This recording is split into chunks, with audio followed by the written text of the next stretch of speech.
All right, what's up YouTube? So we got a little bit of an exciting video for here today. We're doing some potting up of some of my specialty plants here around the farm, and what we're potting up are actually Jaboticabas. I have a lot of the red variety, I have a lot of the Sabra variety, and these plants actually require a special soil mix.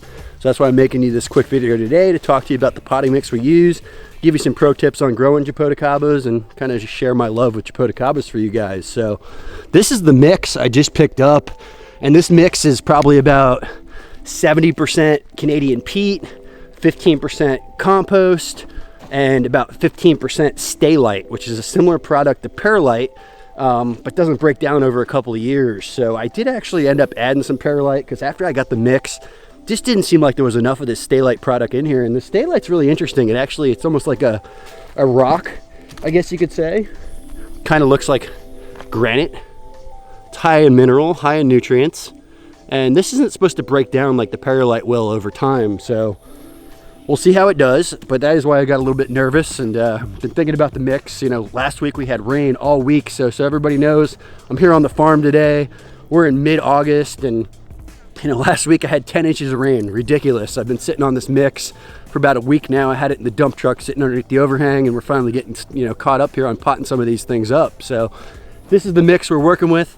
I'll kind of show you over here on the potting table, and this potting table is pretty epic. So pro tip, like if you're in Central Florida and you got a nursery and you don't have a tracking trailer or a potting table, like this is an amazing investment. I bought this thing about 5 years ago, and by tracking I mean the front tires and the back tires turn.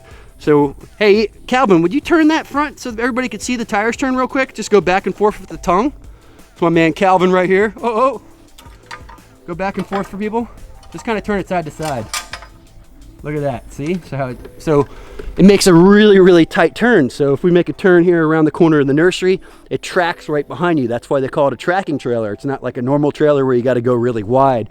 What also is cool about this, the sides fold down and also lock up. So it gives you an area to pot onto.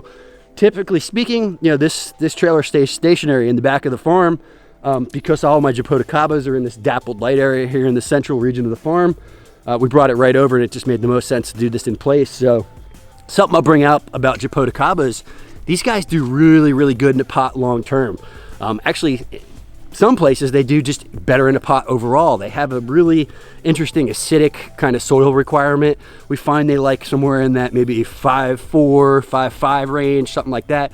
Not neutral like most plants would like. So the typical soil mix that I buy is maybe a third of the cost to what that one cost me. So this is a much more expensive mix. We're using some really heavy duty pots, and you can see we're putting them all into 7 gallons. So there's some of that Perlite you can see that we added to the top. This is mostly peat. There's some of those rocks. And these are the really heavy duty pots that I just picked up. Super excited about these. I mean, you know, typical 7-gallon pots down here in the Florida sun, maybe a year or two. You know, these ones I'll probably get 5 years out of.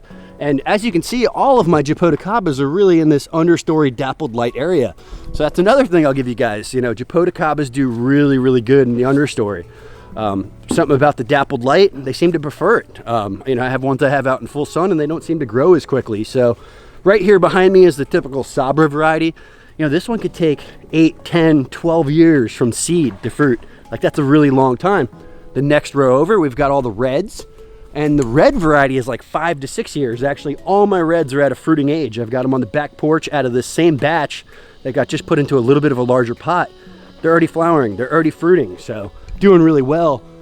Best way to tell if a Jaboticaba is happy is if the bark on the trunk is peeling. That's usually a really good sign. So as we're going through here, these are all ones that we already potted up this morning. You can see we've gotten about 30 of them done. I mean, no lack of Jaboticabas. You know, these things are taller than I am. Like I said, these are all at fruiting age. You know, and yes, I do sell plants. Yes, we do use these for installs. I could care less if I sell any of these. Kind of thinking about keeping them in pots long term and having a bit of a Jaboticaba grove just for harvesting of the fruit. You know, who knows, maybe we make a Jaboticaba wine. You know, I could sell the seeds. There's many other reasons, you know, to keep these trees, you know, so I'm not really struggling to get rid of these. I love them. And I kind of want to plant them out. You know, they're at an age now where they're just starting to fruit. We can enjoy the seeds. You know, I can constantly sell those seeds online. So this is kind of like a cash crop. You know, I could get, you know, 1,000 seeds off one tree, or sell this one tree for, you know, 125, 150 bucks. So which would you rather do? But the new growth on the trees are just absolutely beautiful. You can see just young, tender, kind of orangish, reddish, yellow. And this is the Sabra. So the way to tell the Sabra apart from the red is the size of the leaf. You can see this leaf size is much smaller compared to this one.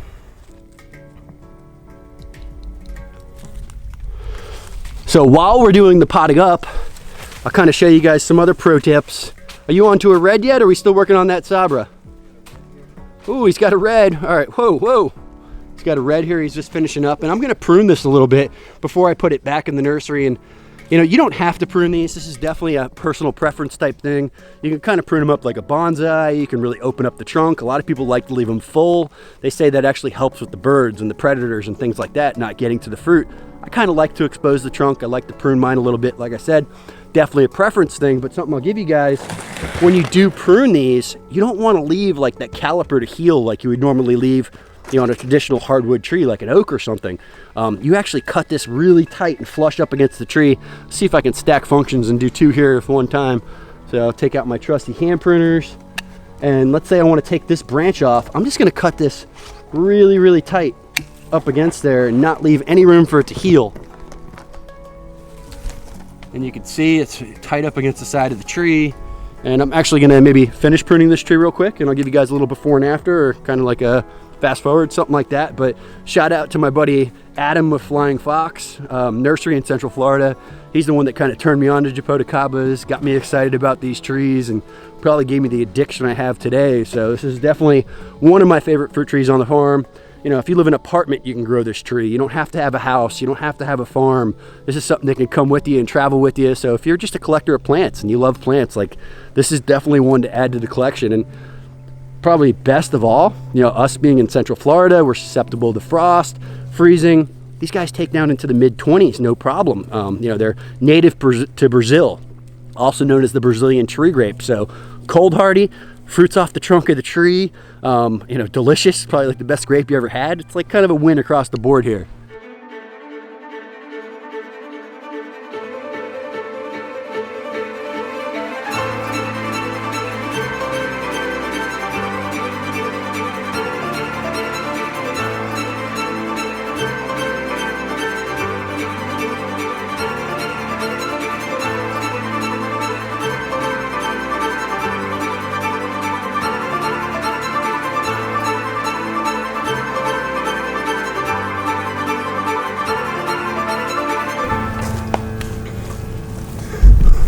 All right, so I'm all done. So something really epic that I forgot to point out is that we're working in the understory of these oak trees. It's the afternoon.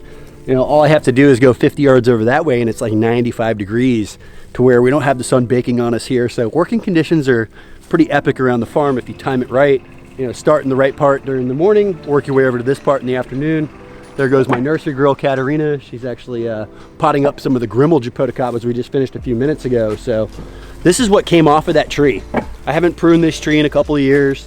Doesn't get pruned often. So something I wanted to point out that I forgot to mention was, when you do pot up a Jaboticaba like that, like let's say you took a fruiting Jaboticaba and you step it up from a 7 to a 15 or a 15 to 25, you are going to have a few month transition while it's putting that energy into pushing roots rather than pushing out fruit. So you could take a tree that was fruiting and actually kind of slow it down a little bit. So it is important, you know, to just remember that and keep it in mind. You know, if you're waiting on those fruits to come, you are going to be waiting a little bit longer than expected. Second thing I'll point out that I forgot to mention was Calvin over there's got that little gray spray bottle, and that has some endo and ecto and different, you know, bacterial inoculants that we're spraying on the root ball. So there was supposedly some mycorrhiza that was put in this mix. That's great, but I'm kind of taking it to another level. It was a pro tip I got from one of my Jaboticaba guys. Actually, I believe that one was my buddy John Travis. So two good friends there in Central Florida that have been playing with Jaboticabas for a while. There's Calvin giving it the spray down. And something else, you know, if that root system is really soggy or the soil is really broken down or there's a ton of worms in there, I do break a bit of that off of there and kind of add fresh soil. So if you have a Jaboticaba that looks like crap. It's yellow. It isn't doing anything. It's been in the pot for a really long time. A lot of times just doing a soil swap, taking off some of that growth on the top, that'll just bring it back. It'll stimulate new growth. It'll revitalize that plant. I want to show you that one I pruned real quick and we're done here. So this is the one that we pruned.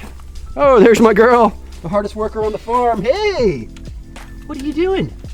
Are you working? Okay. Ginger's pretty much turned into the farm dog, but you can see, kind of opened this up a little bit, exposed a little bit more of that trunk, and has a really nice vase-like form to it. This is an especially nice tree. So you can see what they look like before they get pruned over here, and after they get pruned over here. Like I said, it's definitely a preference thing. I do like the pruned look a little better. Definitely a super nice looking tree. And yeah, welcome to Jaboticaba land.